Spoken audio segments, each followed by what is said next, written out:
आ जाए। वालेकुम अस्सलाम।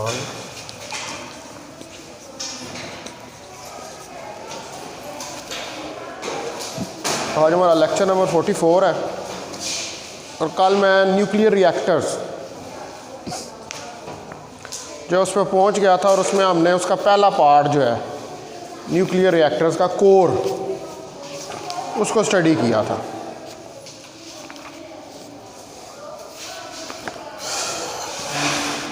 तो पार्ट्स ऑफ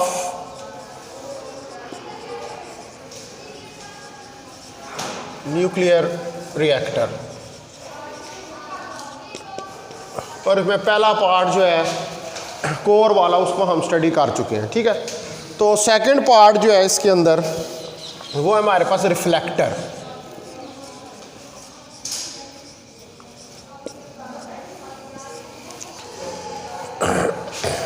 ये जो रिफ्लेक्टर्स होते हैं इनका बेसिक काम ये होता है कि ये जो न्यूट्रॉन्स प्रोड्यूस होते हैं न्यूक्लियर फिशन के दौरान न्यूक्लियर रिएक्टर में, ये उन न्यूट्रॉन्स को रिफ्लेक्ट करने के लिए इस्तेमाल होते हैं फ्रॉम द कोर, यानी कि कोर में से रिफ्लेक्ट करने के लिए।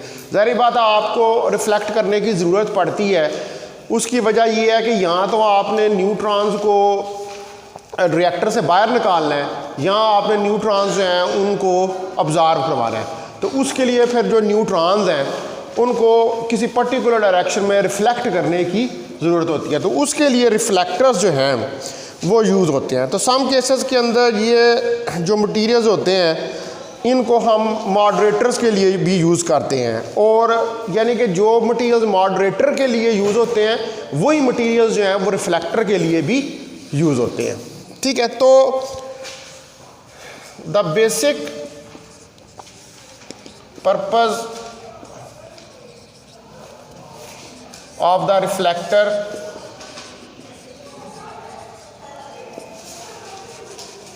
is to reflect neutrons which are produced in a reactor during the nuclear fission reaction।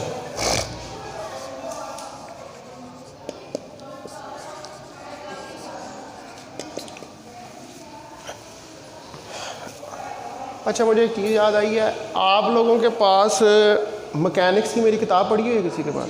ज़रा अच्छी हालत में हो, नहीं हो, पढ़ी हुई है किसी के पास? ठीक है, वो ना कल ले आना। अगर तो मुझे आज मिल गई किसी दुकान से फिर तो मुझे ज़रूरत नहीं है, लेकिन कल ले आना त्यातन। क्या? नहीं, मैकेनिक्स की बुक जो है पढ़ी हुई है तुम्हारे पास दानिश? मैकेनिक्स की बुक जो है, जो मेरी किताब थी मैकेनिक्स की।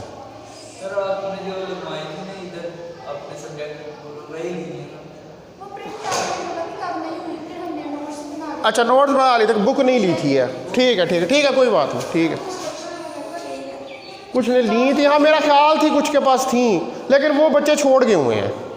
वो जिन्होंने ली थी ना वो या तो फेल हो गए हुए हैं या छोड़ गए हुए हैं वो बच्चे। क्या? चलो कोई बात नहीं, नो प्रॉब्लम। वो असल में मेरे से ना मैंने किताबें मंगवाई हुई हैं, ठीक है, मेरे से किसी ने मांगी है कि बुक चाहिए। अब वो बुक मेरे पास भी सैंपल मुझे कहीं से मिल नहीं था रहा है, तो मैंने कहा शायद आप लोगों में से वो करना 1-2 दिन में आ जाएंगे, कोई मसला नहीं, कोई बात नहीं। अच्छा जी, तो ये जो है जो प्रोड्यूस होते हैं रिएक्टर के अंदर during the nuclear fission reaction, तो उन न्यूट्रॉन्स को रिफ्लेक्ट करने के लिए अब ये कौन से मटीरियल्स हो सकते हैं? ये वही मटीरियल्स हो सकते हैं जो मॉडरेटर्स के लिए आप यूज़ करते हैं। ठीक है, तो in some cases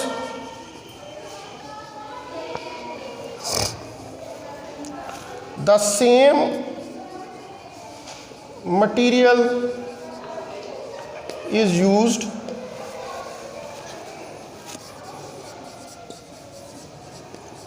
which is used for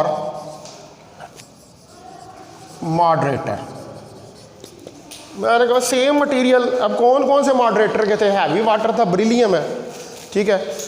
तो ये वाले मटेरियल जो हैं इनको आप रिफ्लेक्टर के लिए भी इस्तेमाल कर सकते हैं। तो रिफ्लेक्टर का बेसिक जो पर्पज़ है, रिफ्लेक्टर का पर्पज़ ये है कि आप ज़ाहिर बात है फिशन रिएक्शन हो रहा है, तो उस फिशन रिएक्शन के अंदर जो न्यूट्रॉन्स प्रोड्यूस हो रहे हैं, हम रिएक्टर के अंदर ये चाहते हैं कि अगर 3 न्यूट्रॉन्स प्रोड्यूस हो रहे हैं या 2 न्यूट्रॉन प्रोड्यूस हो रहे हैं, तो उनमें से एक न्यूट्रॉन जो है वो फर्दर फिशन रिएक्शन जो है उसको कंट्रोल्ड मैनर के अंदर, तो उसके लिए फिर हमें वो जो बाकी यानी कि 3 में से एक को आप करवाना चाहते हैं, तो बाकी 2 न्यूट्रॉन जो बच रहे हैं वो हमें रिफ्लेक्ट करने पड़ेंगे मॉडरेटर के अंदर, उनको ऑब्जर्व करने के लिए या न्यूक्लियर रिएक्टर से उनको इस्केप करवाने के लिए, या कि वो न्यूक्लियर रिएक्टर से बाहर निकल जाएं, ताकि फर्दर फिशन रिएक्शन जो है वो एक ही न्यूट्रॉन जो है वो इनिशिएट कर सके। तो ये बेसिक पर्पज़ होता है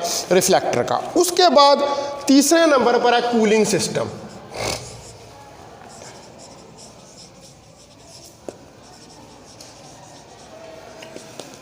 अब ऑब्वियसली आपको पता है कि जब न्यूक्लियर फिशन रिएक्शन जो है वो अकर करेगा तो उसके दौरान लार्ज अमाउंट ऑफ एनर्जी जो है वो रिलीज़ होती है, बहुत ज़्यादा मकदार में। और जो रिएक्टर, जब इतनी ज़्यादा एनर्जी रिलीज़ हो रही होती है तो रिएक्टर जो है वो हीट अप हो जाता है।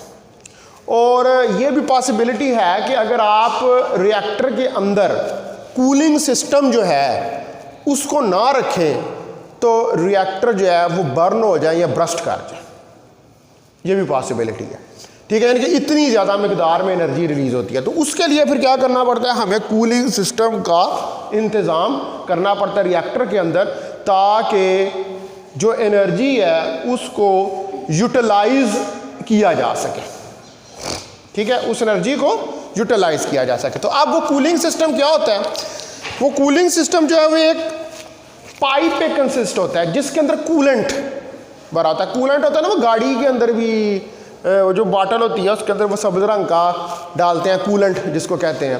तो गाड़ी के अंदर भी क्या होता है, उसका रेडिएटर होता है, तो वो रेडिएटर जो है वो हीट अप हो जाता है, ज़ाहिर बात है इंजन चलता है तो एनर्जी प्रोड्यूस होती है। तो इसी तरह यहाँ पर रिएक्टर के अंदर भी जब रिएक्टर अपना वर्क करना शुरू करता है और उसके अंदर फिशन होनी शुरू होती है तो उसके अंदर बहुत ज़्यादा एनर्जी पैदा हो जाती है। तो वहाँ पर एक पाइप लिया जाता है जिसके अंदर कूलेंट जो है उसको फिल किया जाता है किसी फॉर्म ऑफ गैस या वाटर की फॉर्म में, ठीक है। तो it consists of A pipe. अब ये जो कूलिंग सिस्टम है ये पाइप पे कंसिस्ट करता है जिसके अंदर इन विच कूलेंट इज पम्प्ड, यानी कि जिसके अंदर कूलेंट को पंप किया जाता है, कूलेंट को भेजा जाता है उसके अंदर in the form of gas और वाटर, गैस या वाटर की फॉर्म में या किसी मेल्टन मेटल की फॉर्म में, और मेल्टन मेटल या किसी मेल्टन मेटल की फॉर्म के अंदर उसके अंदर फिल किया जाता है। हेलो अस्सलाम वालेकुम सर जी। जी सर पहुंच गया, मैंने आपकी वो एप्लीकेशन रख दी और ड्यूटी लीव लगा दी। अच्छा हाँ हाँ आपसे ये पूछना था हाँ। कि अगर वो उधर जाके ये बात हो रही कि कौन कौन से चैप्टर में से शॉर्ट क्वेश्चन बनाए थे, क्या स्कीम बनाई है, तो फिर क्या कहना चाहिए सर? उनको कह के सामने से बनाए शॉर्ट क्वेश्चन। नहीं वो मैंने तो ऐसे ये सोचा हुआ है कि ये जो आप बताते हैं ना रिपेयरिंग स्कीम, तो वही ना, मेरा भी यही कहने का मतलब है, मेरा भी यही कहने का मतलब है कि बेसिकली वैसे तो पेपर ये होना चाहिए, मतलब जिस चैप्टर का आपने थ्योरी का सवाल दिया है, ठीक है, उसी का न्यूमेरिकल होना चाहिए थ्योरी के साथ। और उसी से रिलेटेड न्यूमेरिकल होना चाहिए। ये क्या तरीका है जनाब, उस चैप्टर का आपने तो थ्योरी का दिया हुआ है और न्यूमेरिकल आप किसी और चैप्टर का दे रहे हैं, ये तो वैसे नॉनसेंस ही बात है ना। तो आप उनको यही कहेंगे कि जो थ्योरी का सवाल है उसी चैप्टर से रिलेटेड जो है ना वो आप न्यूमेरिकल दें। नहीं, ये स्कीम छोड़ दें, इसको ख़त्म करें। बस सीधा ये बताएं कि जी जो न्यूमेरिकल है ना, जिस चैप्टर की थ्योरी का सवाल 5 नंबर का आपने थ्योरी का सवाल दिया है, ठीक है, तो 3 नंबर का जो है वो आप उसी चैप्टर का न्यूमेरिकल दें। सर स्टूडेंट के पास देखें ना, उसने 5 सवाल हैं, 5 में से उसने 3 करने हैं, ठीक है, तो क्या फ़र्क पड़ता है कि अगर उसी चैप्टर में से न्यूमेरिकल आ जाए तो, ठीक है ना। तो आपकी तजवीज़ बिल्कुल ठीक है, ये आई 100% एग्रीड विद यू। जी सर बिल्कुल तुसी राइट लाइन तो सोच रहे हो। ਉਹ ਸਰ ਪੂਰਾ ਪਾਕਿਸਤਾਨ ਸਕਾਲਰ ਹੈ, ਤੁਸੀਂ ਕੀ ਕਰਦੇ ਪਏ ਹੋ? ਅਸੀਂ ਸਾਡੇ ਸਾਰਿਆਂ ਦੀ ਰਿਸ਼ਤੇਦਾਰੀ ਹੈ ਅਰਸਤੂ ਬੁਕਰਾਤ ਸੁਕਰਾਤ ਅਫਲਾਤੂਨ ਨਾਲ। ਹਾਂ ਸਾਰੇ ਫਿਲਾਸਫਰ ਹਾਂ ਅਸੀਂ, ਤੇ ਉਹ ਬਸ ਤੁਸੀਂ ਫਿਰ ਜਰਾ ਫਿਲਾਸਫਰਾਂ ਕੋਲ ਬਚ ਕੇ ਰਹੀਓ ਨਾ, ਤੁਸੀਂ ਵੀ ਵਿੱਚ ਆਪਣਾ ਫਲਸਫਾ ਮਾਰ ਰਹੀਓ। ਹਾਂ ਬਸ ਸਰ ਅੱਜ ਜਾਓ ਮਜ਼ੇ ਨਾਲ ਇੰਜੋਏ ਕਰਦੇ ਆ, हैव अ नाइस जर्नी। बाहर निकलो आराम नाल सुकून नाल जाओ, ठीक है, ओके सर, खुदा हाफिज़ सर।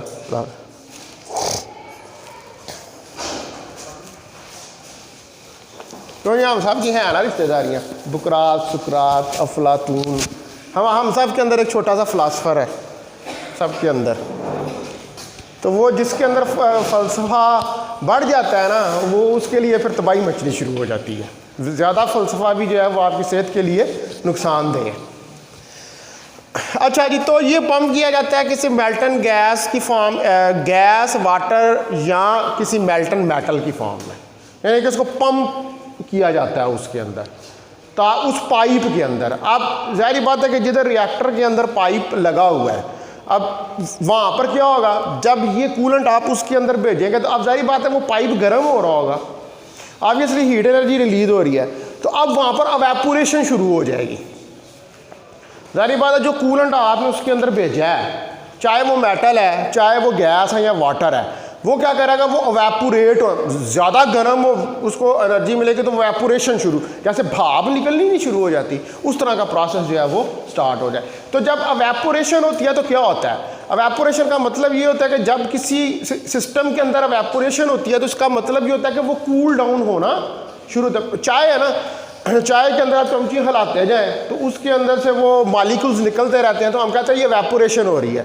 तो वो जब आहिस्ता आहिस्ता निकलने के बाद क्या होता है, वो मॉलिक्यूल्स जब हार्ड मॉलिक्यूल्स उसके अंदर से निकल जाते हैं तो वो क्या हो जाती है, वो कूल डाउन हो जाती है। तो यही प्रोसेस जो है यहाँ पर भी अमल दरामद जो है वो कर रहा है, ठीक है।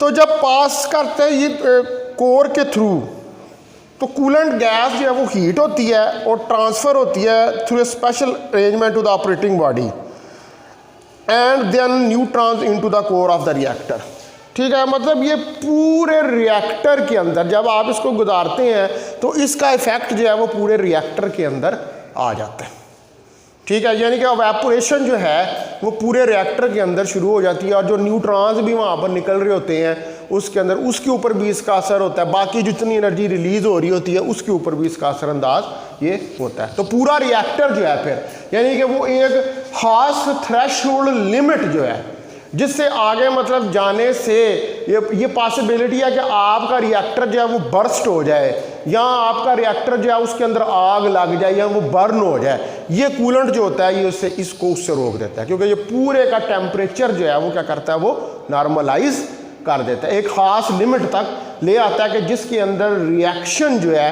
किसी डेविस्टेटिंग ब्लास्ट के बगैर जो है वो आराम से स्मूथली अकर जो है वो करता है। ठीक होगी ये बात। उसके बाद चौथे नंबर पर जो है इसके अंदर वो है हमारे पास रेगुलेटिंग सिस्टम।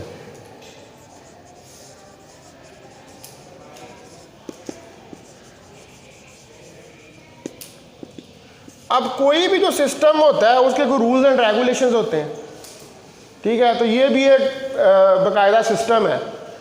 तो पूरा जो रिएक्टर है उसके इतने पार्ट्स हैं, तो वहाँ पर हमें एक रेगुलेटिंग सिस्टम की ज़रूरत होती है और ये कंसिस्ट करता है लार्ज नंबर ऑफ़ डिवाइसेस के ऊपर, और इनको इस तरह डिज़ाइन किया जाता है कि ये रेगुलेट करती हैं डेवलपमेंट ऑफ चेन रिएक्शन को। अब जारी बात है कि जब आपने एक दफ़ा फिशन को इनिशिएट कर दिया तो फिशन क्या है? फिशन एक चेन रिएक्शन है। अब आपको वो जो चेन रिएक्शन है उसको किसी रूल एंड रेगुलेशन के अंदर लाना पड़ेगा। अगर रूल्स या रेगुलेशंस की वायोलेशन होनी शुरू हो जाए तो फिर तो वो सिस्टम ख़राब हो जाता है, ठीक है। तो इसमें मुख्तलिफ़ किस्म की डिवाइसेस जो हैं वो लगाई जाती हैं ताकि वो फिशन रिएक्शन जो है उसको रेगुलेट कर सके, यानी कि एक कंट्रोल्ड मैनर के अंदर, एक कंट्रोल्ड पेस के ऊपर रिएक्शन जो है वो अकर करे। तो it consist of large number of devices, ठीक है। ये लार्ज नंबर ऑफ डिवाइसेस जो है उसके ऊपर कंसिस्ट कर रहा है and is designed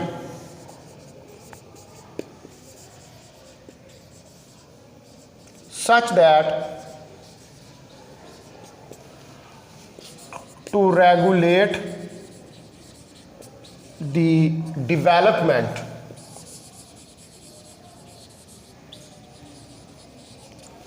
of chain reaction,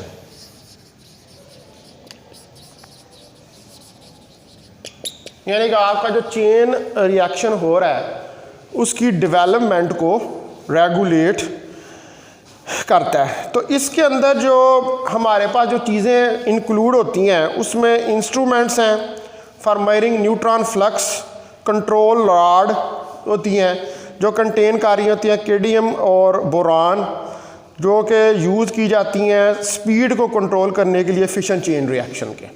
control rods, या अभी आगे मैं बताऊंगा कंट्रोल रॉड्स क्या आती हैं आगे इसके अंदर। यानी कि जो कंट्रोल रॉड्स हैं, आप कह सकते हैं कि control rods modulator, moderator, coolant, ठीक है, ये सारे एक्चुअली किस लिए इस्तेमाल किए जा रहे हैं न्यूक्लियर रिएक्टर के अंदर? ये उसका रेगुलेटिंग सिस्टम बना रहे हैं, ठीक है। इन सब का पर्पस क्या है कि जो चेन रिएक्शन अकर किया हो रहा है उसको कंट्रोल्ड बैनर में रखा जाए, यानी कि कंट्रोल्ड चेन फिशन रिएक्शन हो। तो ये पूरी ये सारी चीज़ें जो है ये क्या कर रही हैं? ये सिस्टम को रेगुलेट कर रही हैं, ठीक है। तो it includes instruments to measure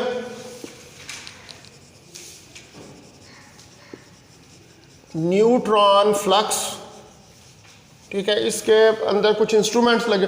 neutron flux, neutron flux का मतलब है कि नंबर ऑफ न्यूट्रॉन्स, कितने नंबर ऑफ न्यूट्रॉन्स प्रोड्यूस हो रहे हैं, आप मेजर करेंगे ना उनको कितने हो रहे हैं। भाई जारी बात है, आप अगर 3 हो रहे हैं तो 3 में से 1 चाहिए आपको, तो बाकी 2 का तो फिर कुछ करना है, आपको पता होना चाहिए कि कितने नंबर ऑफ न्यूट्रॉन्स जो हैं वो प्रोड्यूस हो रहे हैं। इसके अलावा control rods,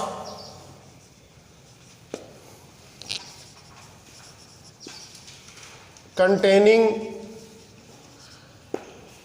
cadmium and boron, ये कंट्रोल रॉड होती हैं जो कैडमियम या बोरान की बनी होती हैं, which are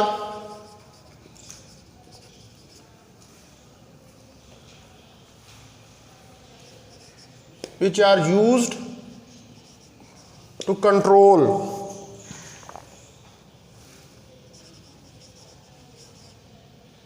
the speed of nuclear fission reaction, fission chain reaction।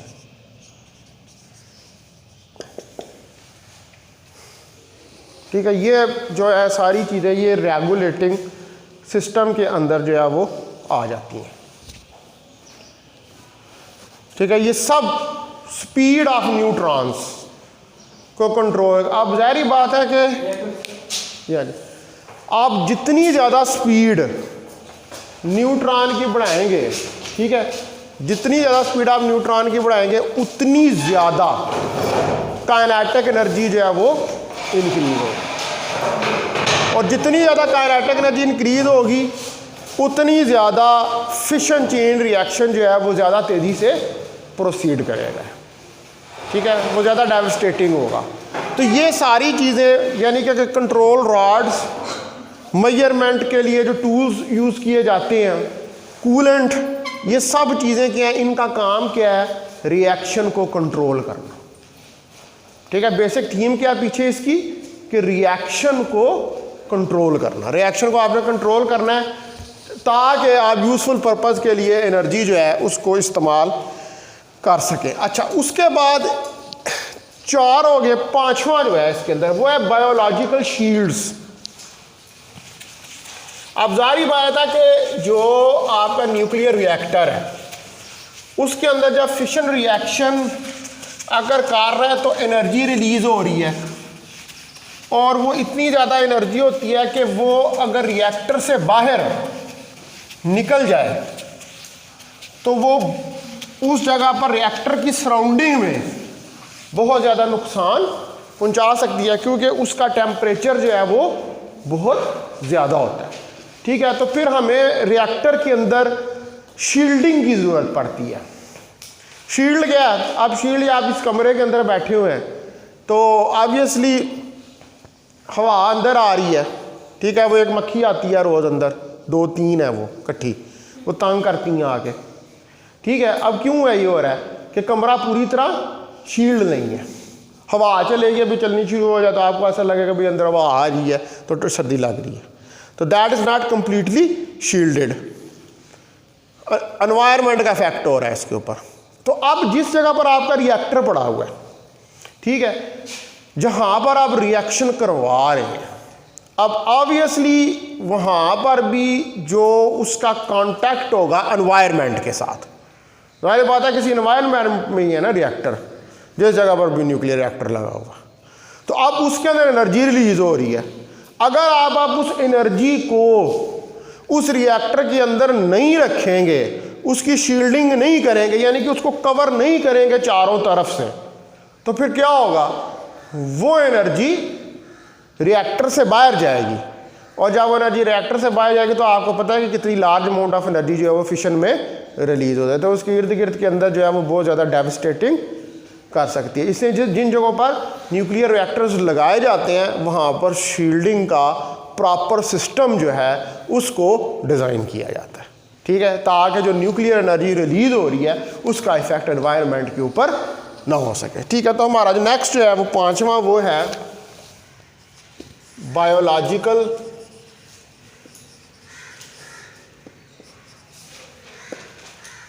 Shields. अब बायोलॉजिकल का यहाँ पर लफ्ज़ क्यों यूज़ किया है, बायोलॉजी क्या है, जिसके अंदर इंसान भी आ जाते हैं और एनिमल्स भी आ जाते हैं, तो लोगों को या बाहर जो एनिमल्स हैं, ये जो जानदार आप जिसको कह रहे हैं, लिविंग थिंग्स जो हैं, उन लिविंग थिंग्स को प्रोटेक्ट करने के लिए रिएक्टर की जो है वो शील्डिंग की जाती है, ठीक है। तो it protects the people from penetrating radiations, ठीक है जी। जो पेनिट्रेट का मतलब है जो अंदर तक घुस जाती हैं,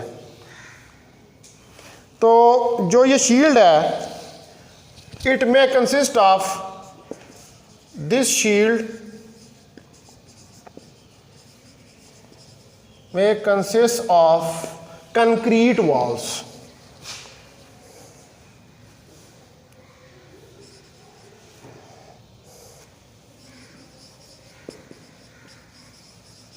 यानी कि जो आपका रिएक्टर होता है उसकी सराउंडिंग के अंदर कंक्रीट वॉल्स ऐसे मटेरियल की लगाई जाती हैं।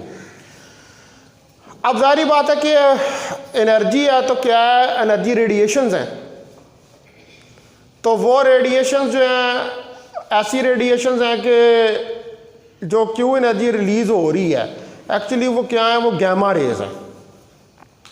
और गैमा रेज जो होती हैं ये हाईली पेनिट्रेटिंग होती हैं, ठीक है। इनकी पेनिट्रेशन पावर बहुत ज़्यादा होती है, यानी कि अगर ये किसी ऑब्जेक्ट के ऊपर पड़े तो उसके अंदर फ़ौरन उसके अंदर घुस जाती हैं। तो इससे इन पेनिट्रेटिंग रेडिएशंस जो हैं, ठीक है। अब इन्हीं रेडिएशंस के अंदर गैमा रेडिएशंस भी होती हैं, अल्फ़ा पार्टिकल्स भी होते हैं और बीटा पार्टिकल्स भी होते हैं। लेकिन अल्फ़ा और बीटा पार्टिकल्स जो हैं, अल्फ़ा के ऊपर पॉजिटिव चार्ज होता है और बीटा के ऊपर नेगेटिव चार्ज होता है, तो उनकी पेनिट्रेशन पावर जो है वो गैमा के मुकाबले में कम होती है, ठीक है। ये भी अल्फ़ा बीटा रेडिएशंस ही होती हैं ये भी, ठीक है। ये भी रेडिएशन, लेकिन सबसे ज़्यादा जो पेनिट्रेटिंग पावर है वो किसकी है, वो गैमा की है।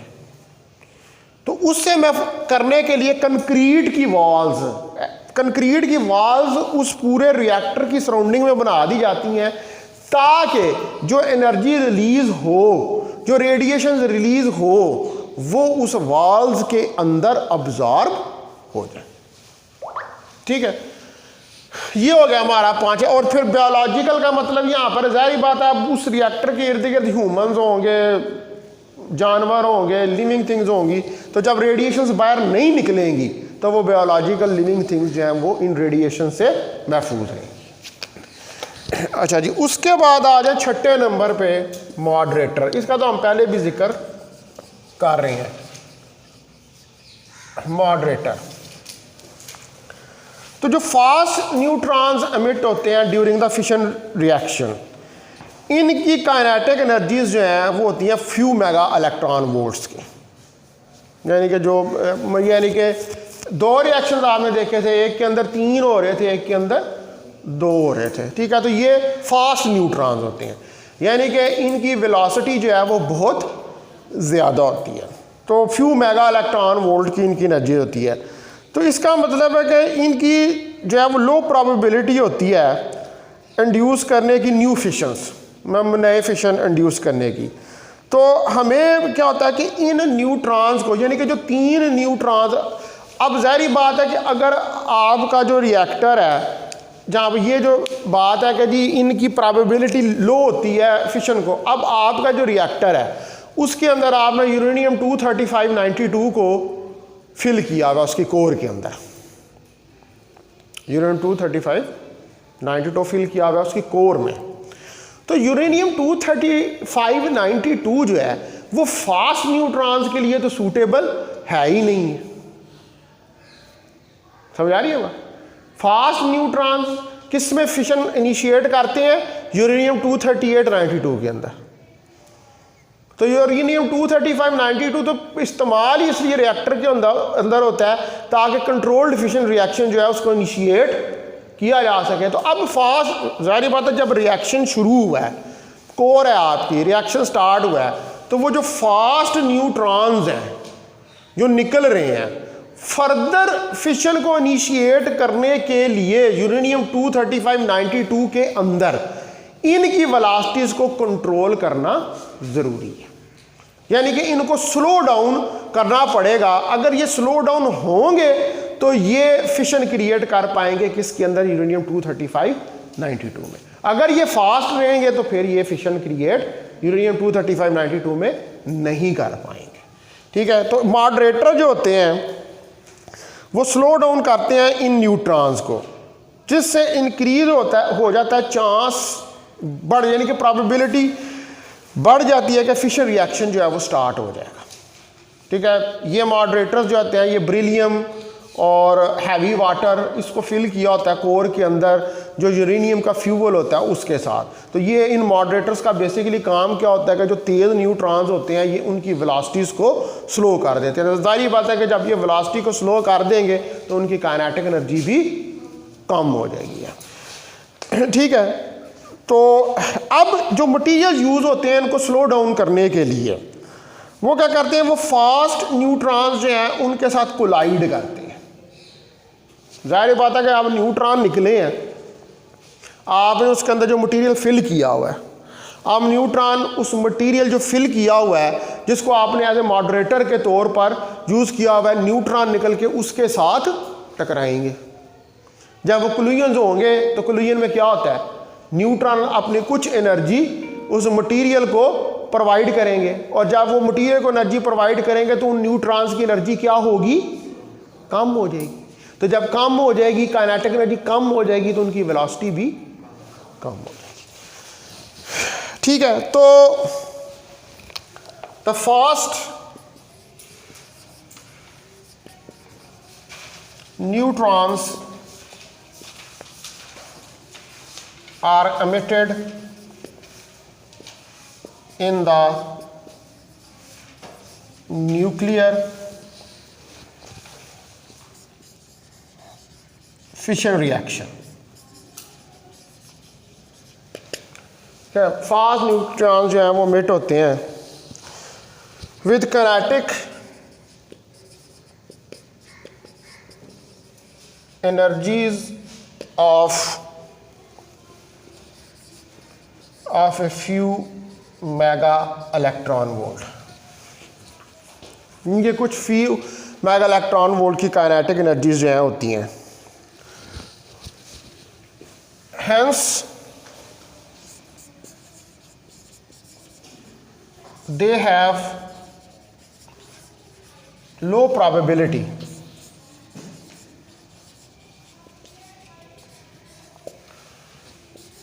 to इनिशिएट, इनकी लो प्रोबेबिलिटी होती है इनिशिएट करने की new fission reactions.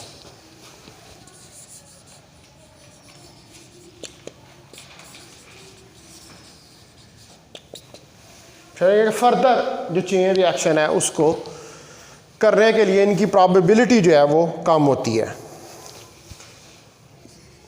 We therefore must slow down। तो हमें हर सूरत में जो है वो स्लो डाउन करना पड़ता है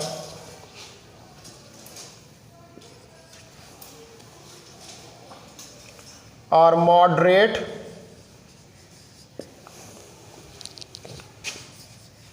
these neutrons, यानी कि उनकी स्पीड को स्लो या मॉडरेट करना पड़ता है इन ऑर्डर टू इंक्रीज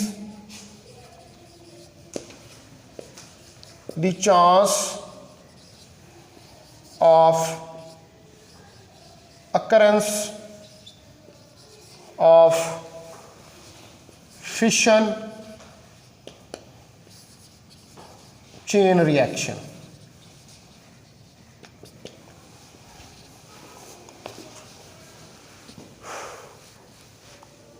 ठीक है, आपको स्पीड जो है वो स्लो डाउन करनी पड़ेगी, मॉडरेट करनी पड़ेगी, ताकि जो चांसेस हैं वो इंक्रीज हो जाए फिशन रिएक्शन के। तो मटेरियल यूज़ होते हैं, the materials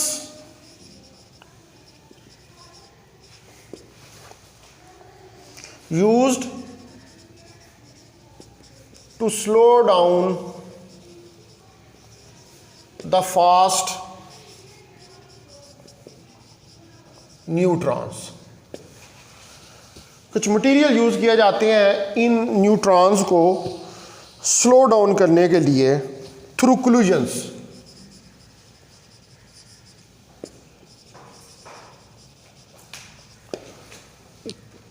are called moderators. जिनको कि आप मॉडरेटर का नाम जो है वो देते हैं। ठीक है,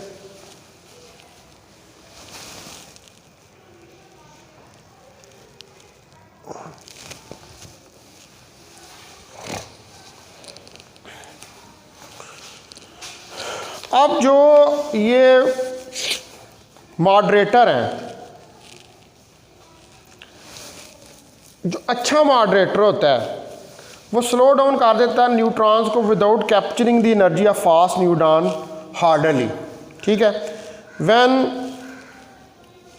चेंजेस टेक प्लेस, यानी कि जब कोलिजन टेक प्लेस करता है, अब जारी बात है एक न्यूट्रॉन है वो जाके टकराया है, ठीक है, उस मटीरियल में जो भी मॉडरेटर आपने उसको हैवी वाटर या बेरिलियम या जो भी आपने फिल किया हुआ है, तो जब ये सफ़र करते हैं इलास्टिक कोलिजन हैवी एटम्स के साथ, जैसे यूरेनियम है, तो जो एलिमेंट्स होते हैं लो एटॉमिक नंबर्स के साथ वो सूटेबल होते हैं एज मॉडरेटर। ये मैंने आपको लास्ट टाइम भी ये बात बताई थी कि लो एटॉमिक नंबर, अब यानी कि जो बेरिलियम है या जो D2 है इनका लो एटॉमिक नंबर है एज़ कंपेयर टू यूरेनियम, ठीक है। तो हम ये जो लो एटॉमिक नंबर के मॉडरेटर्स हैं इनको यूज़ करते हैं यूरेनियम के साथ। अब वो यूरेनियम का कौन सा आइसोटोप है, वो यूरेनियम 23592 जो है आप उसको इस्तेमाल कर रहे हैं।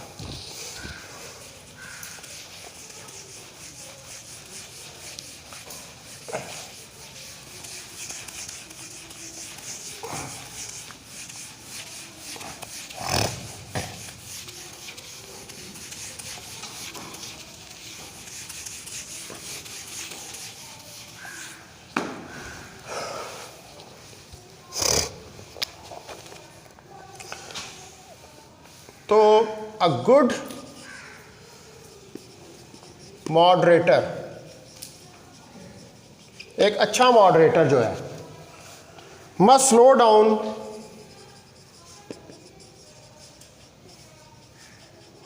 Neutrons without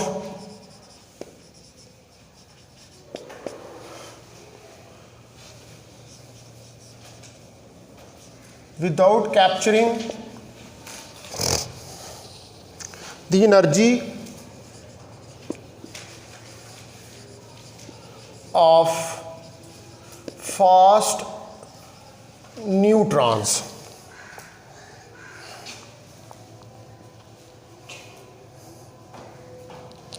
Hardly change when they suffer elastic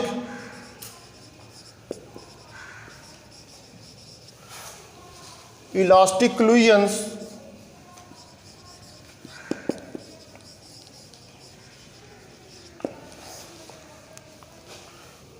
with low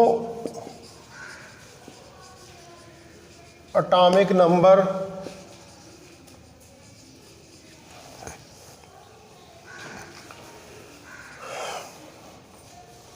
which are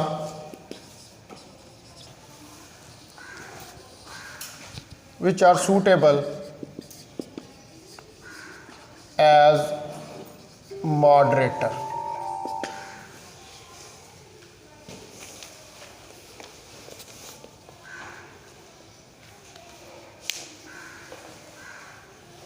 तो जो गुड मॉडरेटर है ये स्लो डाउन कर देता है न्यूट्रॉन को without capturing the energy of fast neutron hardly. क्यों? उसकी वजह यह है कि कोलिजन तो इलास्टिक हो रहा है। कोलिजन कौन सा हो रहा है? Elastic collision. तो जो इलास्टिक कोलिजन होता है उसके अंदर तो काइनेटिक एनर्जी कंजर्व होती है, ठीक है। तो चूँकि काइनेटिक एनर्जी कंजर्व हो रही है, इलास्टिक कोलिजन हो रहे हैं, इसलिए जो लो एटॉमिक नंबर्स के मॉडरेटर्स हैं वो ज़्यादा सूटेबल होते हैं रिएक्टर के अंदर, ठीक है। क्योंकि हार्डली वो जो है उसकी एनर्जी के अंदर कोई चेंज करते हैं। वो ज़ाहिर पता इलास्टिक कोलिजन के अंदर तो एनर्जी चेंज नहीं होती, इलास्टिक कोलिजन के अंदर तो एनर्जी कंजर्व रहती है। एनर्जी जो तेज होती है इन इलास्टिक कोलिजन के अंदर, ठीक है। तो अब है ही इलास्टिक है तो फिर हम लो एटॉमिक नंबर के जो हैं उनको यूज़ कर लेते हैं। अब इसके अंदर जो एग्जांपल्स हैं जैसे वाटर है,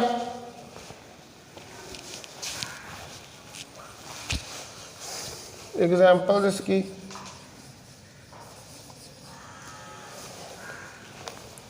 वाटर H2O,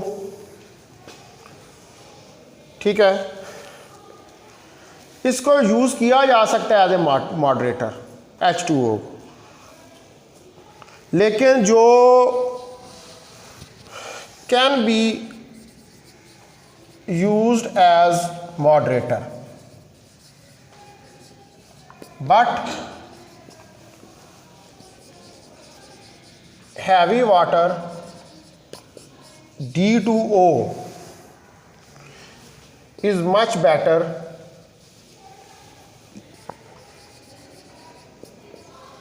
moderator, लेकिन D2O ज़्यादा बेटर मॉडरेटर है जो हैवी वाटर है। ठीक है, तो कार्बन जो है, carbon can also be used as moderator.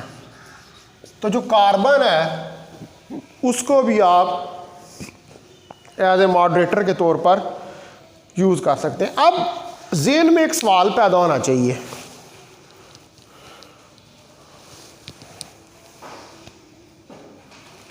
वैसे हमारे ज़हन में सवाल पैदा तो नहीं होते, काम की चीज़ों के नहीं होते, जो फजूल चीज़ें होती हैं उनके बहुत ज़्यादा होते हैं। सवाल ये पैदा होना चाहिए कि भाई H2O को यूज़ तो कर सकते हैं आप एज ए मॉडरेटर, लेकिन D2O H2O से क्यों ज़्यादा बेहतर है?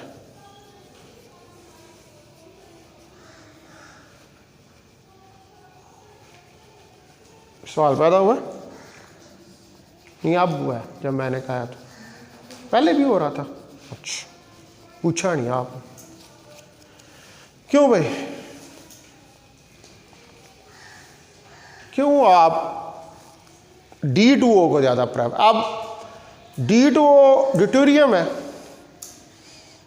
ठीक है, हाइड्रोजन का जो आइसोटोप है, तो उससे हैवी वाटर जो है वो बनता है, और ऑर्डिनरी वाटर जो है, मुझे एक जो इसके अंदर चीज़ का पता वो यानी कि अगर मैं इसका मक्खी मार जवाब दूं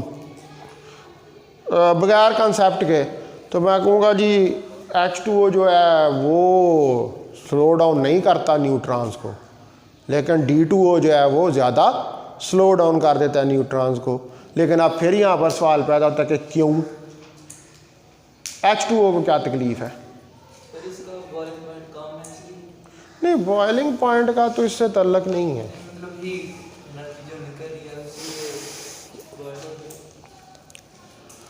देखिए, इस सवाल का जवाब जो था ना वो यहीं पर, ये इस वाले के अंदर ही आ गया था। ये जो 4 लाइनें लिखी हैं इनके अंदर ही,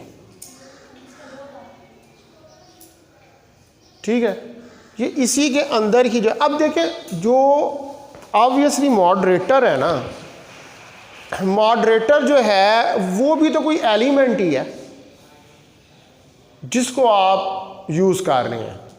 ठीक है, मॉडरेटर भी कोई एलिमेंट ही है जिसको आप, अब वो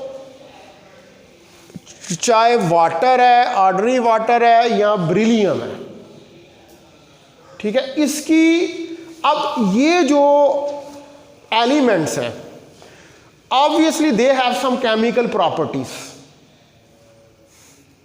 इनकी कुछ केमिकल प्रॉपर्टीज होंगी, यानी कि जब न्यूट्रॉन्स निकलते हैं और न्यूट्रॉन्स निकलने के बाद हिट करते हैं तो ऑब्वियसली कोई केमिकल रिएक्शन भी वहाँ पर अकर करता होगा। ठीक है, वो तो चीज़ किसके अंदर चली जाती है, केमिस्ट्री के अंदर वो चला जाता है कि जो भी केमिकल रिएक्शन जो है वो वहाँ पर अकर कर रहा है।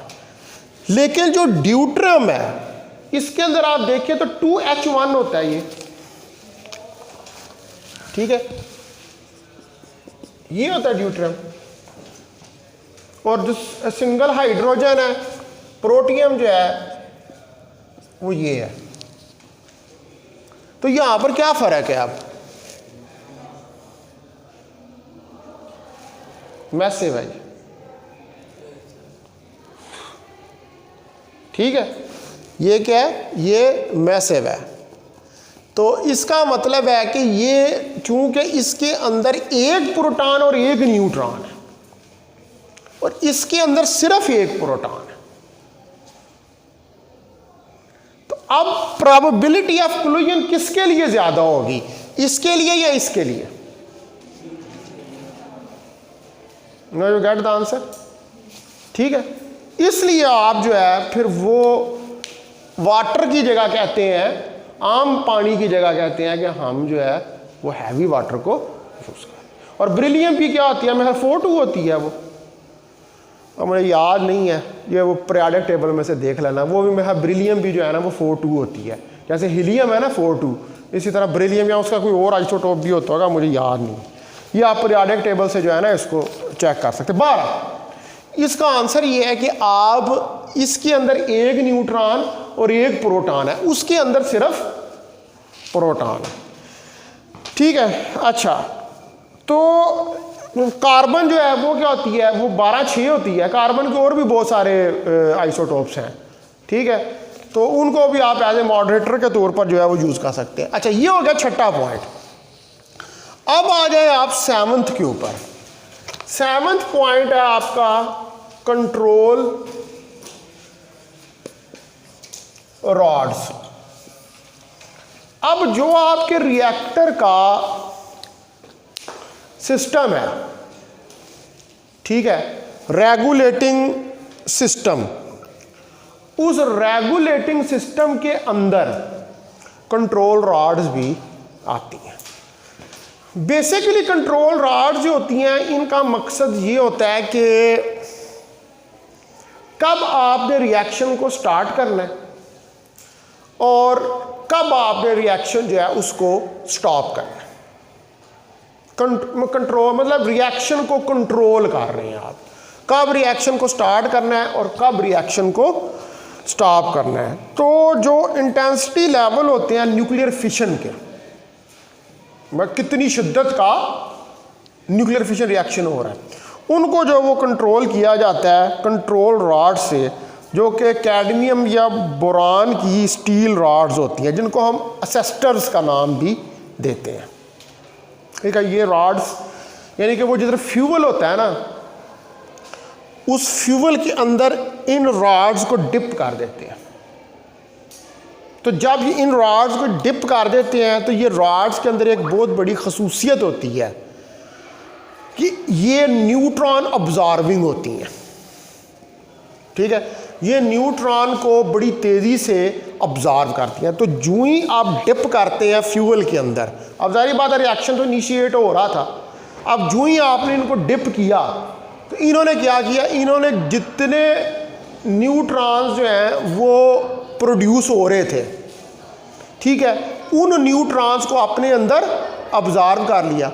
अब फर्दर कोई न्यूट्रॉन रिएक्टर के अंदर नहीं बचा कि जो फर्दर रिएक्शन को इनिशिएट कर सके। तो इसका मतलब है कि जब आपने इन रॉड्स को अंदर डिप कर दिया तो आपका जो रिएक्शन है वो क्या होगा, स्टॉप हो जाएगा। क्योंकि अब न्यूक्लियर फिशन रिएक्शन किससे होता है, न्यूट्रॉन से। भाई न्यूट्रॉन है ही नहीं है, जितने 3 या 2 निकल रहे थे सारे के सारे रॉड ने अब्जॉर्ब कर लिए।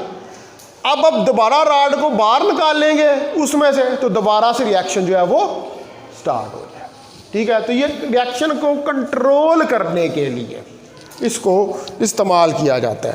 तो the intensity levels of nuclear fission reaction are controlled with the help of rods of cadmium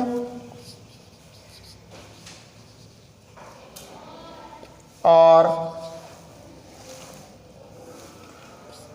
boron steel.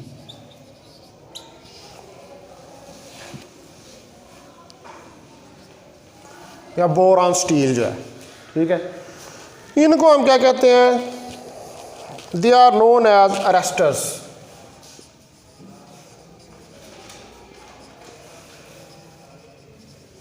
Arresters किससे? अरेस्ट करना, गिरफ्तार कर लेना। तो ये क्या करते हैं? न्यूट्रॉन्स को गिरफ्तार कर लेते हैं, ठीक है। They are known as arresters. तो इनको हम अरेस्टर्स का नाम जो है वो देते हैं, क्योंकि ये न्यूट्रॉन्स जो हैं उनको अपने अंदर जो है वो गिरफ्तार कर लेते हैं।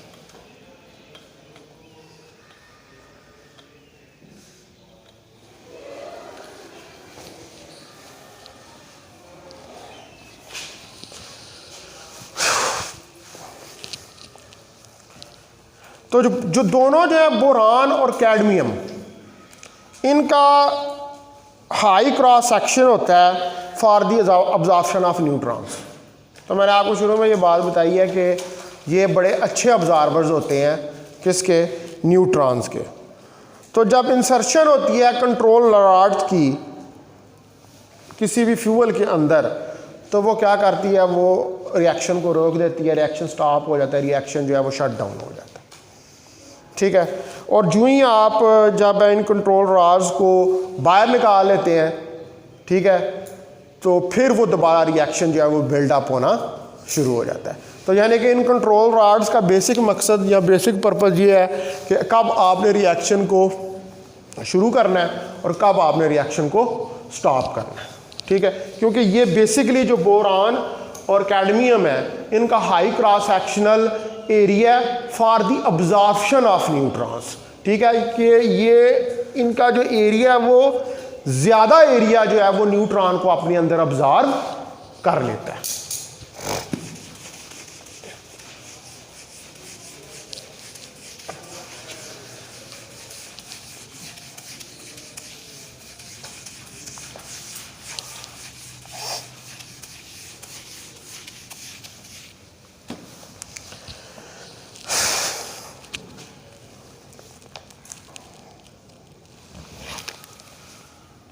Since both cadmium and boron have very high cross section for the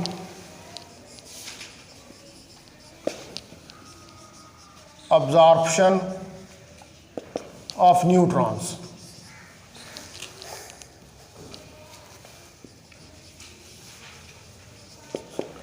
Insertion of control rods,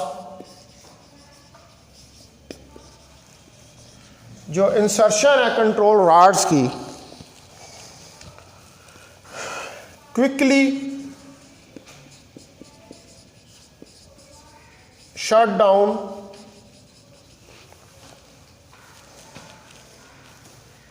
the reaction and their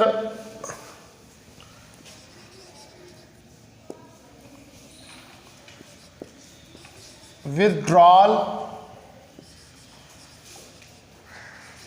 और इनका विड्रॉल जो है यानी कि इनको बाहर जो है जो आप निकाल लें ऑफ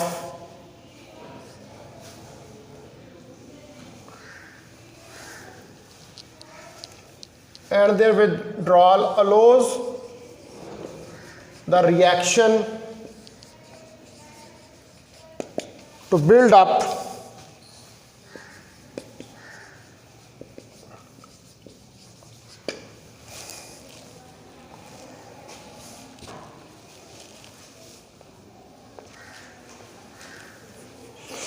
अब जो प्रॉपर एडजस्टमेंट होती है इसकी कंट्रोल रॉड्स की, उसकी मदद से हम एक प्रॉपर रेट के ऊपर न्यूक्लियर फिशन रिएक्शन जो है उसको चलाते रहते हैं। यानी कि जब आप ये देखते हैं कि जी अब कंट्रोल रॉड्स हमने बाहर निकाली हुई हैं और रिएक्शन बहुत तेज़ी से बिल्ड होना शुरू हो गया और जो आपका रिक्वायर्ड एनर्जी लेवल है ये उससे ऊपर जा रहा है, तो आप दोबारा रॉड्स को डिप कर देंगे, ठीक है, ताकि वो दोबारा अपने पुराने एनर्जी लेवल के ऊपर आ जाए जो कि आपका डिज़ायर्ड एनर्जी लेवल। तो इनका बेसिक मकसद ये है कि ये जो रिएक्शन होता है उसकी पेस को कंट्रोल करके स्टेडी रेट के ऊपर उसको चलाती हैं।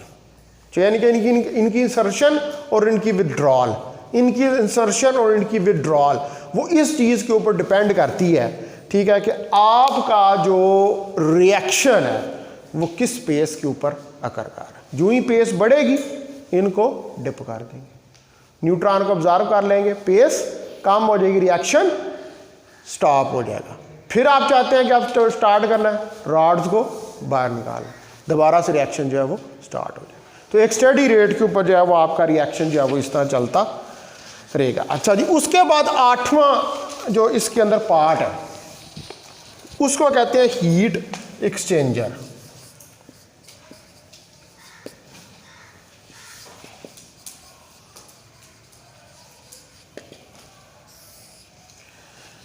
हीट एक्सचेंजर, तो जब फ्यूजन प्रोसेस होता है कोर के अंदर, जो न्यूक्लियर रिएक्टर की कोर है, तो large amount of energy release होती है इन दी फॉर्म ऑफ हीट, ठीक है, बहुत ज़्यादा एनर्जी, बहुत गर्म, बहुत ज़्यादा हीट रिलीज होती है। तो इसको हीट को कन्वर्ट किया जाता है स्टीम के अंदर with the help of heat exchanger, heat exchanger की मदद से। तो ये जो हॉट स्टीम है फिर इसको ट्रांसफ़र किया जाता है टरबाइन्स को, और वो टरबाइन जो होते हैं फिर उनको ऑपरेट किया जाता है इलेक्ट्रिक जनरेटर्स को चलाने के लिए। मैंने आपको शुरू में ये बात बताई कि इसके अंदर एक पाइपों का सिस्टम लगा होता है रिएक्टर के अंदर, ठीक है, पाइप्स का एक सिस्टम लगा होता है। उस पाइप के सिस्टम्स के अंदर आपने कूलेंट जो है उसको फिल किया होता है। तो जब हीट प्रोड्यूस होती है, यानी कि जब फिशन रिएक्शन इनिशिएट होता है तो हीट प्रोड्यूस होती है। अब वो हीट जो प्रोड्यूस होती है वो उस कूलेंट की वजह से एवेपोरेट, वो कूलेंट एवेपोरेट होना शुरू हो जाता है और स्टीम बनती है, और वो स्टीम जो आगे से बनती है उसकी मदद से आप टरबाइन्स को ऑपरेट कर सकते हैं। और ये टरबाइन्स जो है ये इलेक्ट्रिक जनरेटर्स के साथ कनेक्टेड होते हैं। वो कहते हैं ना कि ये न्यूक्लियर एनर्जी से इलेक्ट्रिसिटी को प्रोड्यूस करना, तो वो इस मेथड से न्यूक्लियर एनर्जी से जो है वो इलेक्ट्रिकल एनर्जी जो है उसको प्रोड्यूस करते हैं। यानी कि आप न्यूक्लियर रिएक्टर जो है, न्यूक्लियर रिएक्टर की मदद से न्यूक्लियर एनर्जी को इलेक्ट्रिक एनर्जी के अंदर कन्वर्ट कर सकते हैं। क्योंकि आप हमें इस बात का पता है कि law of conservation of energy यही बताता है कि आप एनर्जी को एक फॉर्म से दूसरी फॉर्म में कन्वर्ट कर सकते हैं। तो ये भी तो जो न्यूक्लियर एनर्जी है ये किस फॉर्म में रिलीज हो रही है, ये न्यूक्लियर एनर्जी जो है ये हीट की फॉर्म में रिलीज हो रही है। तो you can use the heat to operate the electric generators, ठीक है। वो टरबाइन्स के साथ आप लगा देते हैं जनरेटर्स को, स्टीम निकलती है, टरबाइन्स चलना शुरू होते हैं, साथ ही जो जनरेटर की कॉइल्स हैं वो भी चलना शुरू हो जाती है और इलेक्ट्रिसिटी जो है वो प्रोड्यूस होनी शुरू। अब आपको इलेक्ट्रिक जनरेटर का तो प्रोसेस पता ही है कि किस तरह इलेक्ट्रिक जनरेटर जो है वो इलेक्ट्रिसिटी प्रोड्यूस करता है, ठीक है। ये आपने पढ़ा हुआ है, इसको FSC में भी पढ़ा हुआ है और मैं EMT2 के अंदर भी आपने ये चीज़ पढ़ी हुई, ठीक है जी। तो हीट एक्सचेंजर जो है during the process of fission inside the core of a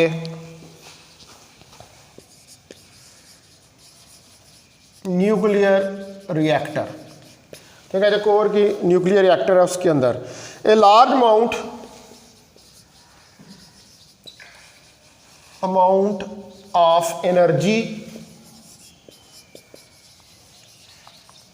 is released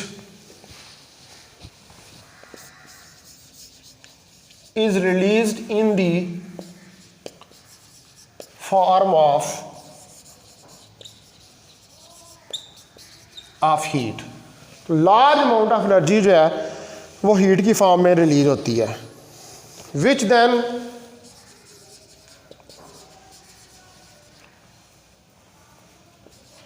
then converted into steam, जिसको कि फिर स्टीम के अंदर कन्वर्ट जो है वो कर दिया जाता है। And with the help of heat exchanger, तो जो हीट एक्सचेंजर है उसकी मदद से this hot steam is transferred to turbines, ठीक है, ये टर्बाइंस को ट्रांसफ़र कर देते हैं, विच देन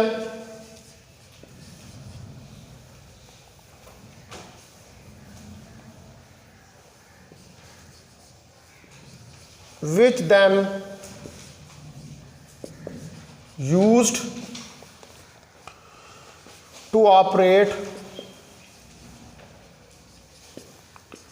इलेक्ट्रिक जनरेटर, जिनको हम बाद में इलेक्ट्रिक जनरेटर्स को ऑपरेट करने के लिए इस्तेमाल करते हैं।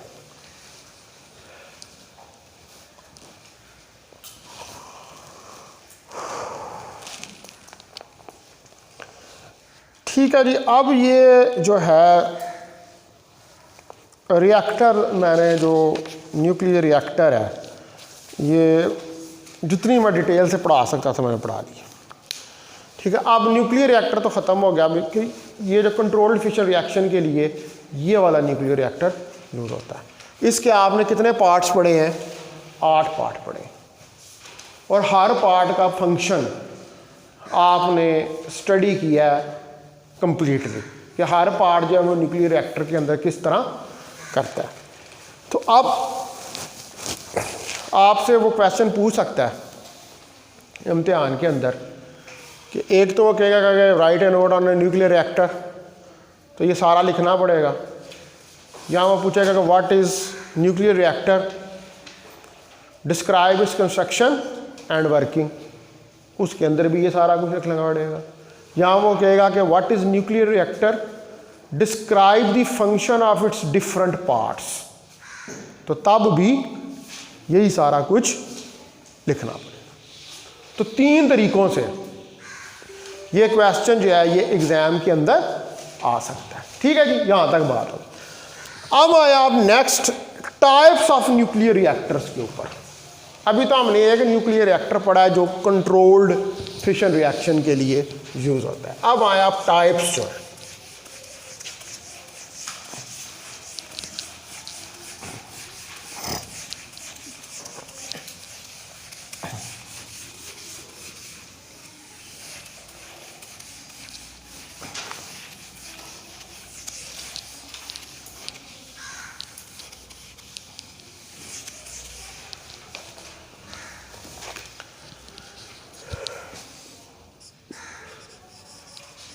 Types of nuclear reactors.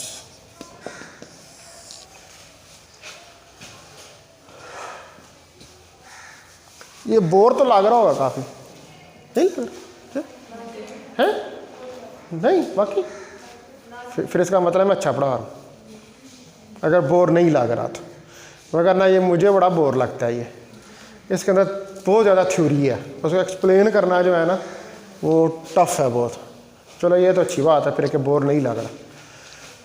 अच्छा ये खैर, टाइप्स ऑफ न्यूक्लियर रिएक्टर्स के ऊपर आए तो पहले नंबर पे जो इसमें टाइप है, बेसिकली 2 तरह की टाइप्स यूज़ होती हैं। ठीक है, देयर आर 2 टाइप्स। नंबर 1 जो है उसको हम कहते हैं प्रेशराइज्ड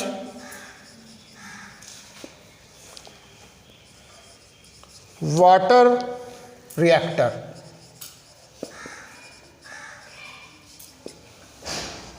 और पावर रिएक्टर। ठीक है जी,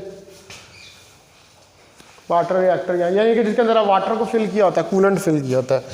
दूसरा होता है liquid metal reactor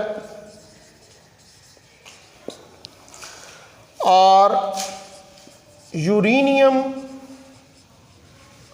breeder reactor.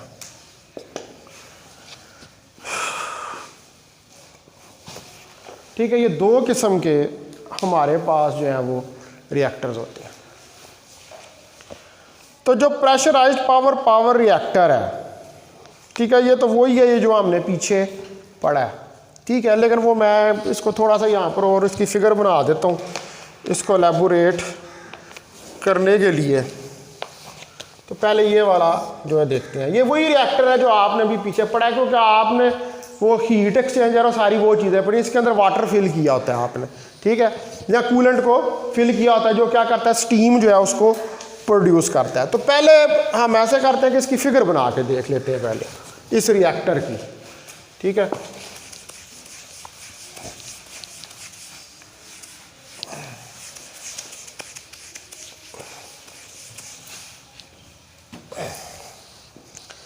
अच्छा, सबसे पहले जो है रिएक्टर कोर होती है ये। ठीक है, ये रिएक्टर कोर है। ठीक है, इसके साथ पाइपों का जो है वो एक सिस्टम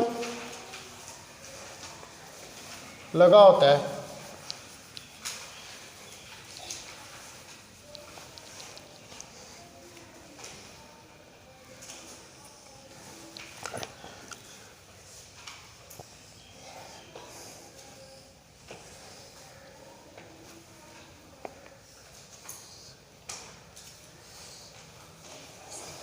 ठीक है, एक सिस्टम इसके साथ अरेंज होता है। इसके अंदर भी यहाँ पर ये रॉड्स पड़ी होती हैं।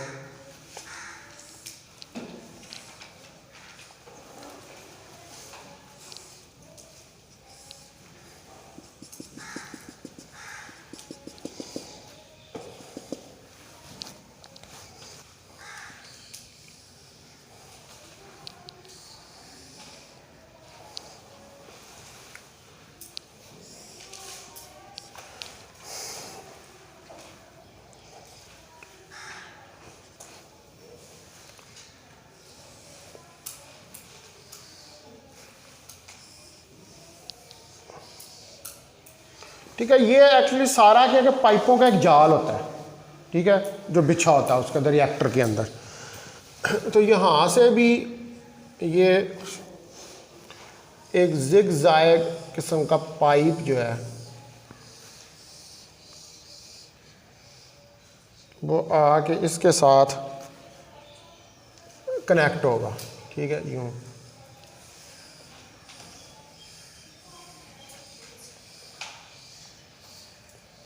ऐसे कर। ठीक है, ये एक जिग-जैग, ये सब पूरे पाइप्स ये आपस में कनेक्टेड हैं। उसके बाद यहाँ पर इसके आगे जो है इधर से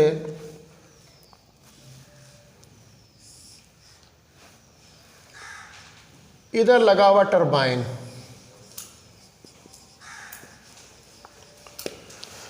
ठीक है, इस टरबाइन के नीचे है जनरेटर। ठीक है, और ये जनरेटर जो है यहाँ से ये इसके साथ कनेक्टेड है। बल्कि सॉरी, ये जनरेटर नहीं, ये कंडेंसर लगा हुआ।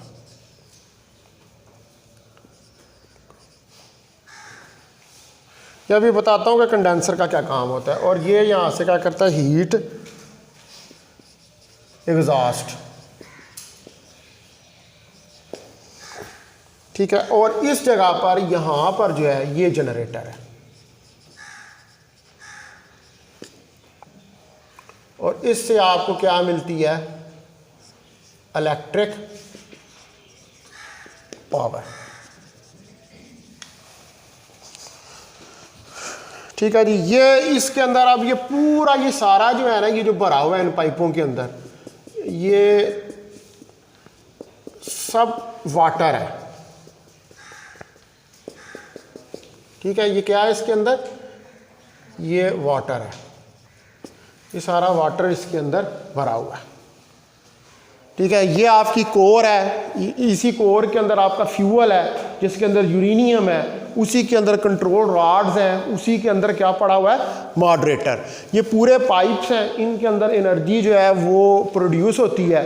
ठीक है, पानी है आपने डाला हुआ है, पानी क्या करेगा, स्टीम बनाएगा, वो स्टीम जाएगी इन टरबाइंस के ऊपर पड़ेगी। ठीक है, टरबाइंस जो हैं वो उसमें से कुछ हीट एग्जॉस्ट होगी, कंडेंसर। कंडेंसर का बेसिकली मकसद ये होता है, कंडेंसेशन को समझते हैं, स्टीम को कंडेंस कर देना। ठीक है, तो कुछ हिस्सा जो होता है वो हमें कंडेंस करने की ज़रूरत होती है वहाँ पे। सारा हम पूरा स्टीम जो है वो इलेक्ट्रिक जनरेटर को नहीं देते, बाकी वो जो स्टीम होती है उसको कंडेंस करते हैं। तो कंडेंस का मतलब ये है कि वो या तो फिर दोबारा से पानी बन जाती होगी, मज़ीद कंडेंस करेंगे तो वो बर्फ़ बनेगी। ठीक है, मतलब कंडेंसर का बेसिक मकसद यह है कि मज़ीद कूलिंग हो वहाँ पर रखना। ठीक है, तो ये सारा जो है ये आपके पास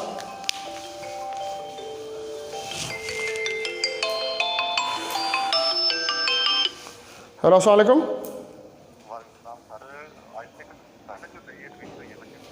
जी क्या कह रहे हैं?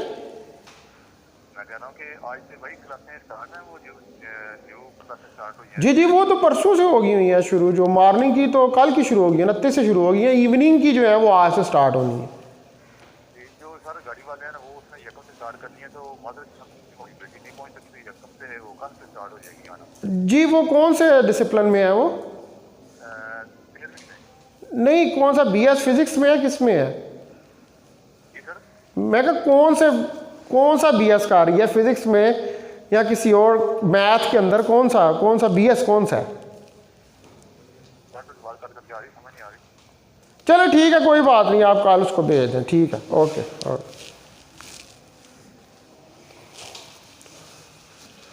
अभी तक हमारी को हमको 13वीं और BS का नहीं समझ आ रही कि क्या होती है। अच्छा जी, ये जो है ये इलेक्ट्रिक पावर, यहाँ से अब हीट बाकी तो कंडेंस हो जाएगा, वो स्टीम जो है, बाकी स्टीम जो है वो टरबाइन से जनरेटर को चला जाएगा और जनरेटर जो है उससे इलेक्ट्रिक पावर प्रोड्यूस होना शुरू हो जाएगी।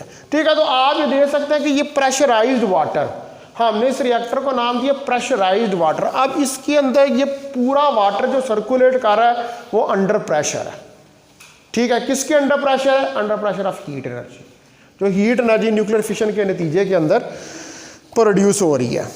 तो अब ये जो सारा आपका सिस्टम है इस फिगर के अंदर, इसके अंदर वाटर सर्कुलेट कर रहा है। ठीक है, in the figure water is circulating in the pipes. Water जो है वो सर्कुलेट कर रहा है किसके अंदर? पाइप्स में।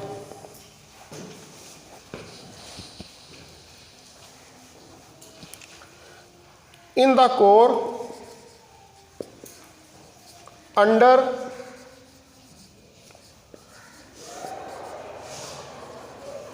The high pressure.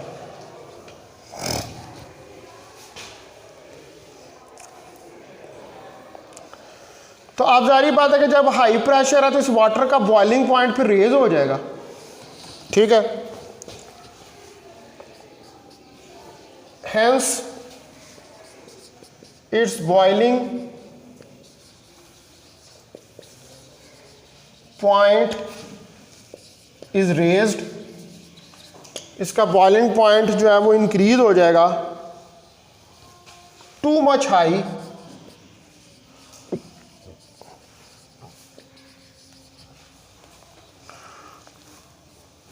to prevent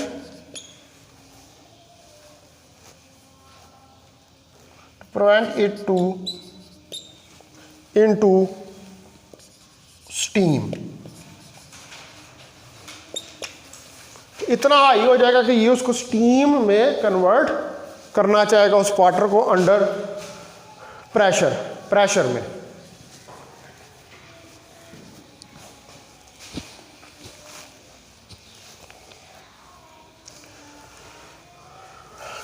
this hot water, अब ये हॉट वाटर जो है passes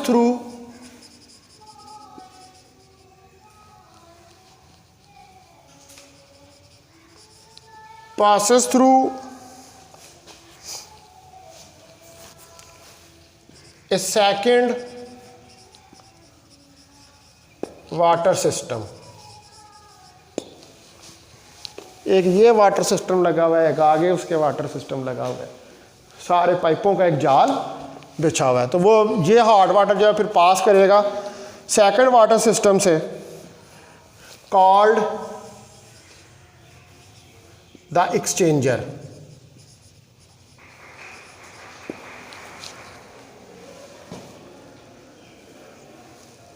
ये जो आपके साथ क्लास हो रही है बड़ी एंटरटेनिंग है, गाने भी होते हैं, नातें भी चल रही होती हैं, ठीक है। मतलब है कि इससे ज़ाहिर बात है हम तो बड़ी बोर चीज़ पढ़ रहे हैं, यानी कि एंटरटेनमेंट का एक सामान साथ वाले कमरे में मौजूद है,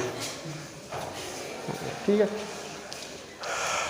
अच्छा जी, तो अब एक तो ये पाइपों का सिस्टम लगा हुआ है, ये इनिशियल सिस्टम है, और ये वाला सिस्टम जो है ये एक्सचेंजर का सिस्टम है, जिसने एक्सचेंज करना है। एक्सचेंज का समझते हैं ना, एक्सचेंज को, ठीक है, एक अदला बदली जिसको कहते हैं। इसने एक्सचेंज करनी है किसी स्टीम को, किसको, टरबाइन को, ठीक है। ये है क्या है, ये लगे सारे पाइप ही हुए हैं, और इन सब के अंदर वाटर जो है वो सर्कुलेट कर रहा है, ठीक है। असल में काम कौन कर रहा है, वाटर ही कर रहा है, ठीक है। यहाँ पर कोर के अंदर रिएक्शन स्टार्ट हो गया, हीट प्रोड्यूस हुई, अब वो वाटर ही जो है ना, उसने वो सारी हीट लेकर टरबाइन तक जाना है, और फिर टरबाइन से उसने जनरेटर को देनी है, और इलेक्ट्रिक जनरेटर जो है वो वर्क करना शुरू जो है वो कर देगा। तो जो वाटर है हीट एक्सचेंजर के अंदर, अब वाटर जो इस हीट एक्सचेंजर के अंदर आएगा ये कन्वर्ट होगा किसके अंदर, स्टीम में, ठीक है। The water in the heat exchanger is converted into the steam. ये स्टीम में कन्वर्ट होगा by circulating hot water। अब यही बात है, ये पाइप्स के अंदर जो है ये क्या कर रहा है, ये सर्कुलेट कर रहा है, और जब ये सर्कुलेट कर रहा है तो इतनी हाई एनर्जी है, इतनी हीट प्रोड्यूस हो रही है, ठीक है, कि उसकी वजह से ये इवेपोरेट कर रहा है, और स्टीम के अंदर जो है वो कन्वर्ट हो रहा है। तो this steam is then used to run the turbines। तो ये स्टीम जो है फिर इस्तेमाल होती है टर्बाइंस को रन करने के लिए, विच जनरेट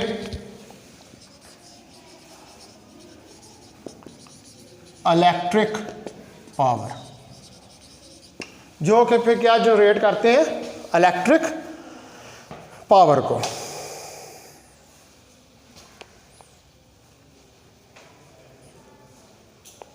तो स्टीम जो है ये कभी भी जो कोर होती है रिएक्टर की, उसके अंदर एंटर नहीं होती, क्योंकि ये रेडियो एक्टिव नहीं है। कोर के अंदर सिर्फ वही मटेरियल होता है जो कि रेडियो एक्टिव होता है, ठीक है। तो since the steam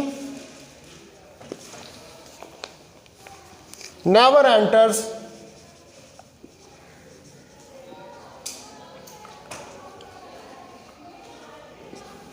reactor core, ये रिएक्टर की कोर के अंदर एंटर नहीं होती है, ठीक है, क्योंकि ये रेडियो एक्टिव नहीं है। रिएक्टर के कोर में क्या होगा, रेडियो एक्टिव फ्यूल होगा। It can not be radio active.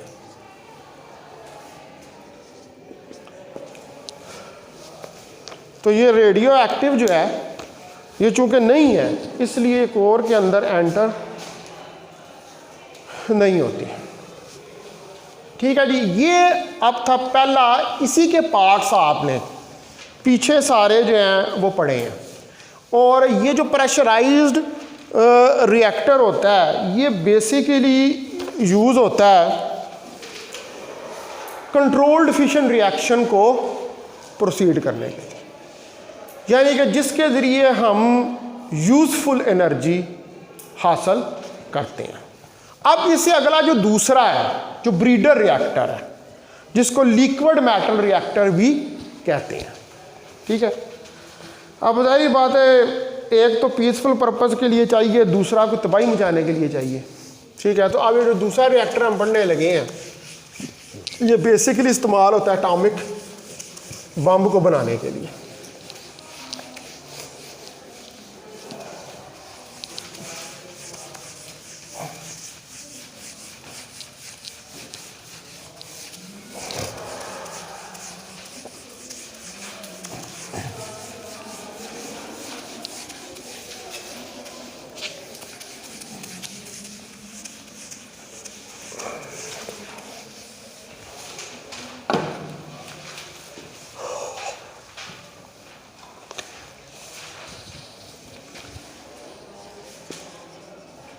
Liquid metal reactors are uranium breeder reactor।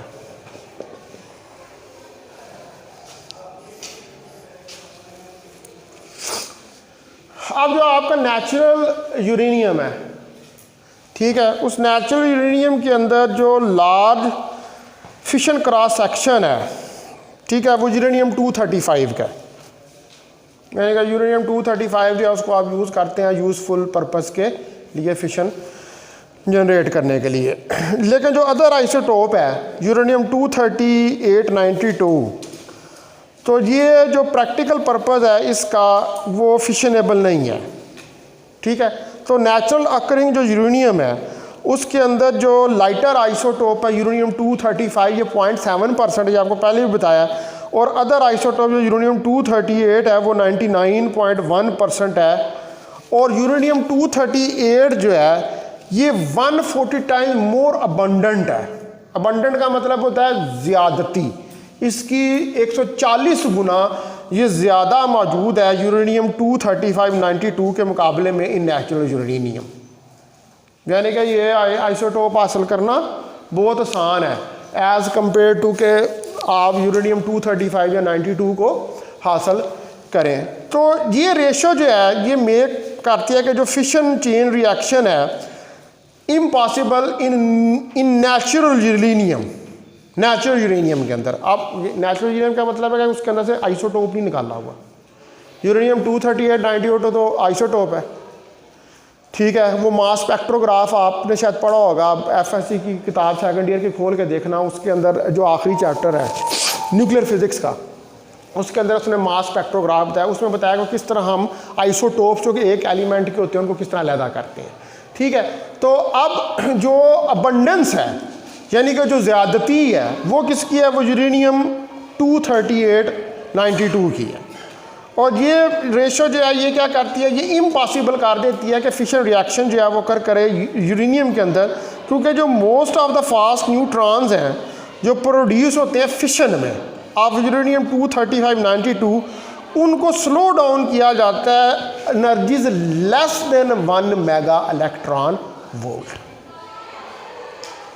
यानी कि इतनी प्रोड्यूस तो है तो उनकी थर्मल एनर्जी बहुत ज़्यादा है, लेकिन उनको इस एनर्जी तक जो है वो रिड्यूस किया जाता है। ठीक है, किसके ज़रिए? Through elastic collision. ठीक है, जिसकी वजह से जो इनके अंदर ये पॉसिबिलिटी नहीं रहती कि ये फिशन प्रोड्यूस कर सकें यूरेनियम 23892 के अंदर।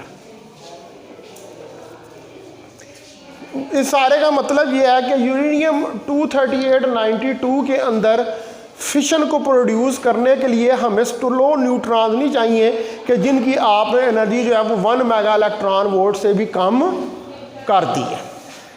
ठीक है, उसके लिए इसका मतलब है कि आपको कौन से चाहिए? उसके लिए आपको फास्ट न्यूट्रॉन जो हैं वो रिक्वायर्ड है, उसके अंदर करनी है।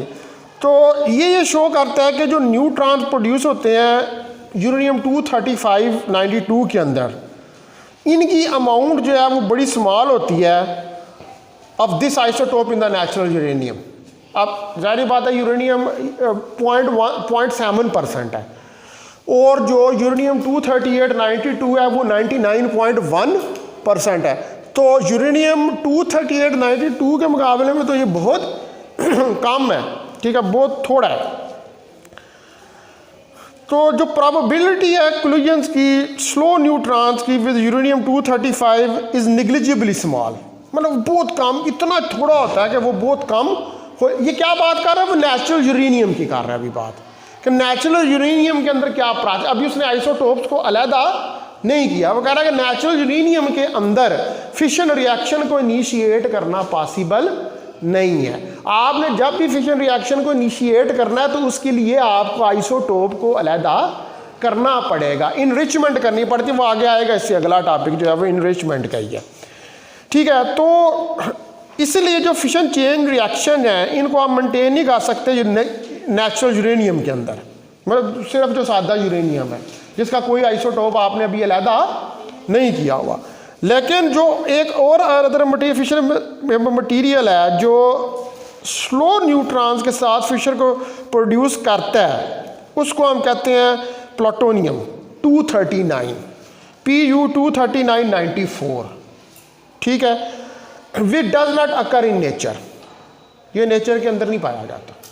इसको आर्टिफिशियली प्रोड्यूस किया जाता है bye capturing of fast neutrons in abundant uranium 238 in natural uranium.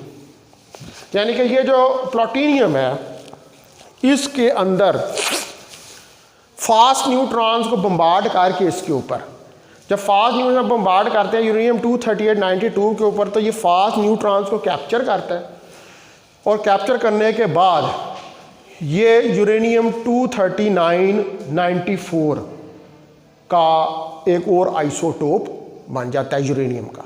लेकिन ये नेचुरली अकरिंग आइसोटोप नहीं है। ये कैसे प्रोड्यूस किया गया? आर्टिफिशियली। इसको कहते हैं आर्टिफिशियल रेडियो एक्टिविटी, यानी कि कोई आर्टिफिशियली कोई रेडियो एक्टिव एलिमेंट बनाना। अब यूरेनियम क्या है? यूरेनियम बेसिकली जो नेचुरली अकरिंग है वो नेचुरल एक रेडियो एक्टिव एलिमेंट है। उसके अंदर जो आइसोटोप्स हैं यूरेनियम 238 और यूरेनियम 235, वो आइसोटोप्स भी नेचुरली अकरिंग है। लेकिन यूरेनियम 23992 जो है ये नेचुरली अकरिंग आइसोटोप नहीं है। इसको आप कह सकते हैं रेडियो आइसोटोप, यानी कि जो आर्टिफिशियली जो आइसोटोप जो है वो प्रोड्यूस किया गया है। ठीक है, और ये कैसे प्रोड्यूस किया गया है? इसके ऊपर फास्ट न्यूट्रॉन्स जो हैं उनको बम्बार्ड किया गया। जब बम्बार्ड करेंगे तो कंपाउंड न्यूक्लियस बनेगा, वो कंपाउंड न्यूक्लियस प्लूटोनियम का होगा और उसके नतीजे में साथ में कुछ रेडिएशंस भी निकलेंगी जो कि हमारे पास गैमा रेज होंगी। ठीक है, तो ये नेचुरल यूरेनियम वो सारा आएंगे तो मुझे बता देना। जो नेचुरल यूरेनियम है, ठीक है, उसके अंदर द आइसोटोप यूरेनियम 23592 जो है has large cross section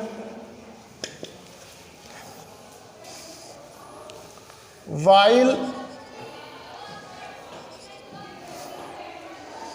other isotope uranium 238 92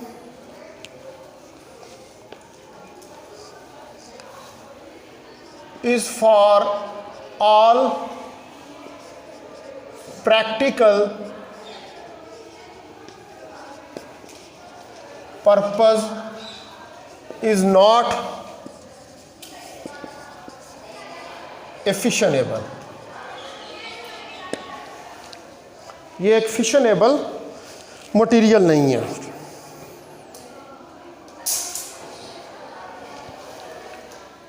तो जो नेचुरल अकरिंग यूरेनियम है, इन नेचुरल अकरिंग यूरेनियम, जो नेचुरल अकरिंग यूरेनियम है हमारे पास, इसके अंदर द लाइटर आइसोटोप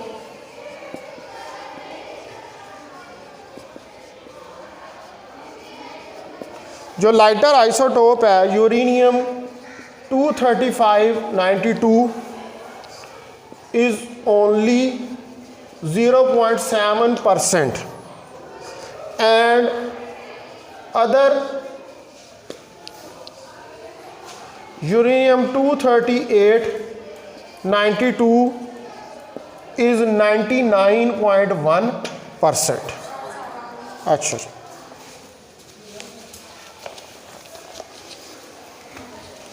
ठीक है, ये इसको यहाँ से कल इधर से स्टार्ट करें।